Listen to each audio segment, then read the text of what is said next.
Henri Tangana, le président ivoirien, se prépare à effectuer une visite en France. Après sa participation au sommet de la francophonie, début octobre dernier, il s'apprête à effectuer du côté de la France une autre visite début novembre.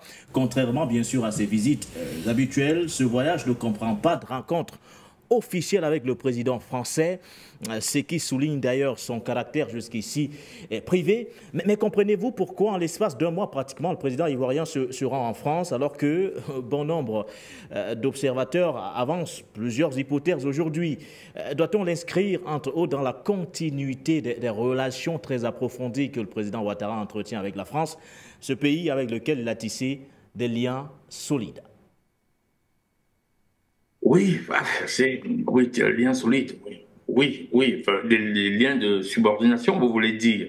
Enfin, je crois que quand vous dites lien solide, vous voulez dire des liens de subordination qu'il entretient.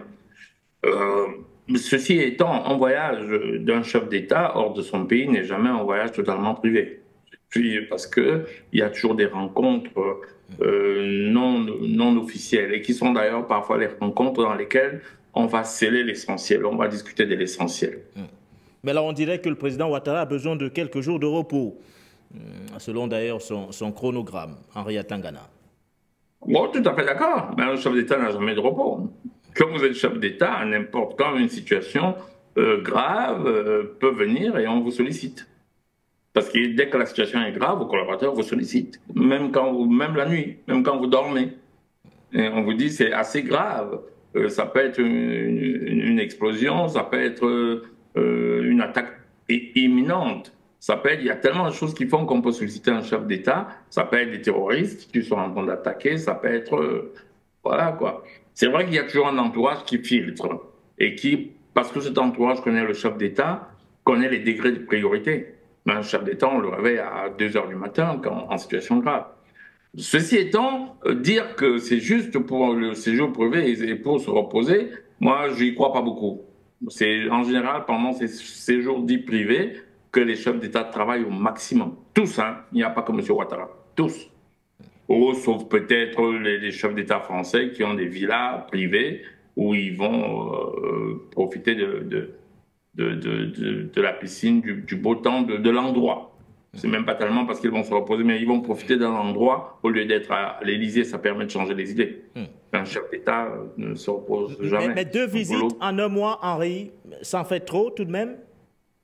Oui, en fait, vous sous-entendez en un mois aller en force, c'est ça que vous voulez dire. Et là, je suis tout à fait d'accord avec vous.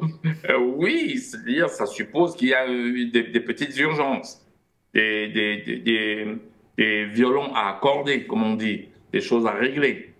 Sinon, il n'y aurait pas cette situation-là. On peut donc imaginer que l'Afrique de l'Ouest étant un peu en surchauffe actuellement, et qu'il y a la ES qui s'est constituée, qui s'est consolidée, et beaucoup de pays étant en train de tanguer, comme le Tchad, les Africains sont en train de vouloir sortir du diktat des anciens colons, des anciens occupants de nos pays.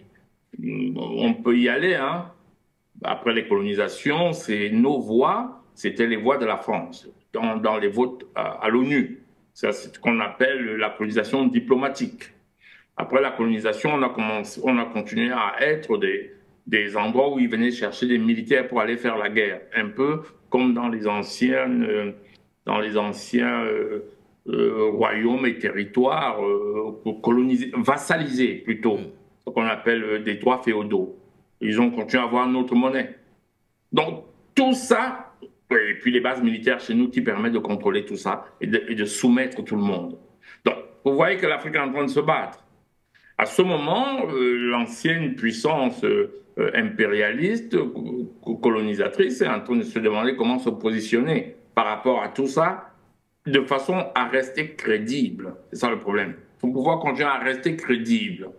Et alors, vous avez compris tout ce qu'il y a eu au moment de la cession du chef de l'État tchadien au pouvoir, où on a parlé du deux poids, deux mesures.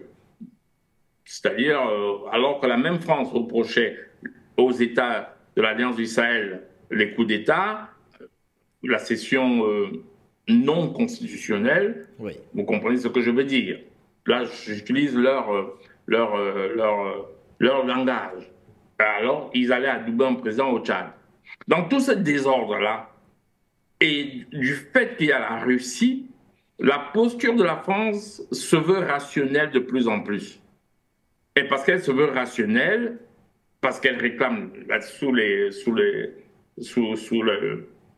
les auspices de la démocratie, on souffle à Ouattara d'éviter, si possible, de faire cet autre mandat.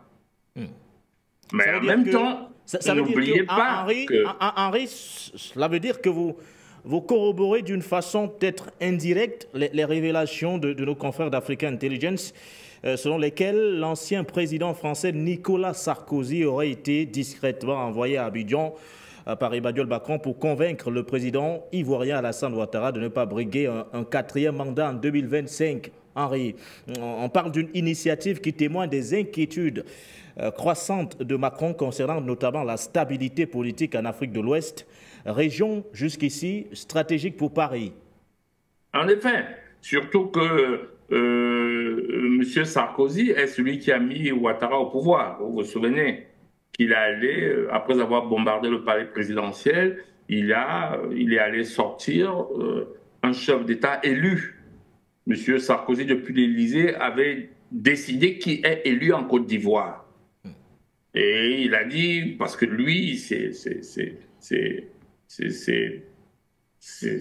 l'empereur, et que nous, les pays africains sont des pays vassalisés. C'est lui qui dit qui est le prince dans les pays vassalisés.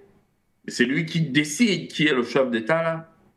Et il a donc décidé que c'était Ouattara. Et il l'a fait au coup de canon. Il ne faut pas l'oublier. Et la vie de Gbagbo était enfin, il n'était pas très loin du cimetière, hein, M. Gbagbo. Il a échappé au cimetière, il s'est retrouvé à la CPI. Et là, il a fallu plusieurs années pour qu'il échappe à la CPI et pour qu'il revienne en Côte d'Ivoire. Donc, ça veut dire que c'est lui un peu celui qui avait décidé de faire de M. Ouattara un aristocrate. C'est-à-dire le chef de cette région-là. La seule différence, il faut savoir maintenant qu'il n'a plus les mêmes armes. Il n'a plus les mêmes armes, donc il ne peut plus imposer. Il négocie. Alors on va essayer de prendre M. Ouattara par les sentiments. Mais si la configuration était la même, il n'y aurait pas besoin de venir. Hein. On n'enverrait personne, on lui dit tu quittes ou tu restes. Et s'il ne quitte pas, vous savez ce qu'on fait. C'est vieux comme le monde, hein. Il n'y a pas eu qu'en Côte d'Ivoire, c'est le dernier événement qu'on a vu. On a vu ça dans tous les pays d'Afrique. Gabon, République centrafricaine, tralali, tralala, c'est eux qui décidaient. C'est eux qui décidaient de qui est là et qui n'est pas là. Voilà, et là, la donne géopolitique change, on se dit, attention, si on le bouscule, il peut basculer vers la Russie. Vous vous souvenez de M. Omar Bongo? Quand on a commencé à l'emmerder, il est devenu musulman. Et il a basculé vers les pays musulmans et il est devenu Omar Bongo. Et il a basculé, pour les gens, c'était anodin, mais c'était pas si anodin que ça. C'était pas si anodin que ça. C'est la même chose qui se passe là. Même si la Côte d'Ivoire qui essaierait de basculer vers la Russie ne serait pas crédible, mais vous savez, ces gens, la crédibilité, c'est par leur fort, ils s'en moquent. Ils s'en moquent comme de leur première paire de chaussettes. Donc voilà, on essaie de négocier cette fois-ci, parce qu'on n'a plus les mêmes armes. Parce que la configuration géopolitique n'est pas la même. Comme je dis souvent, la fenêtre géopolitique ne permet pas aussi facilement de fenêtre géopolitique. Pourquoi? Parce qu'un chef d'État, un décideur, prend des décisions en fonction de ses possibilités, de ses forces et de ses faiblesses. Alors, il y a des configurations géopolitiques qui permettent de prendre la décision dans le monde. Par exemple, à l'époque de Gbagbo, il n'avait pas de choix. On l'appelle, on lui dit tu quittes, s'il ne veut pas, on envoie les bombes. Maintenant, ce sera un peu plus difficile. C'est un peu comme à l'époque de Kadhafi. D'ailleurs, ce sont des choses qui ont sonné la fin de l'impérialisme américain. Vous comprenez très bien qu'un pays, quel qu'il soit, quand on a vu ce qui est arrivé à Kadhafi ou à Saddam Hussein encore, c'était limite.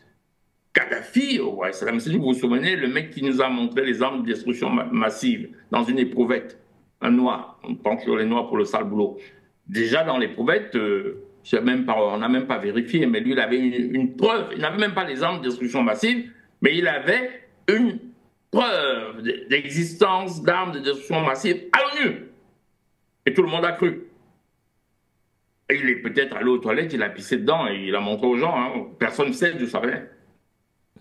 Et avec ça, on a couvert un pays de bombes. Puis il y a eu le cas Kadhafi. Et tous les pays du monde ont eu peur. Et c'est ça qui a renforcé les pays du monde à se désimpérialiser. Parce que la dédollarisation n'est qu'un caractère de la désimpérialisation. Quand on est arrivé au point où un chef d'État pouvait décider, écoute, moi je vais raser un autre pays, ah ben c'est à ça qu'on a assisté. Hein.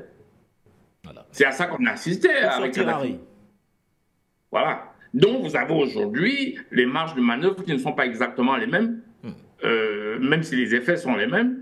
Et vous voyez que monsieur, le chef d'État de la Côte d'Ivoire, M. Ouattara, a une petite marge de manœuvre, on négocie un peu plus. Donc on impose.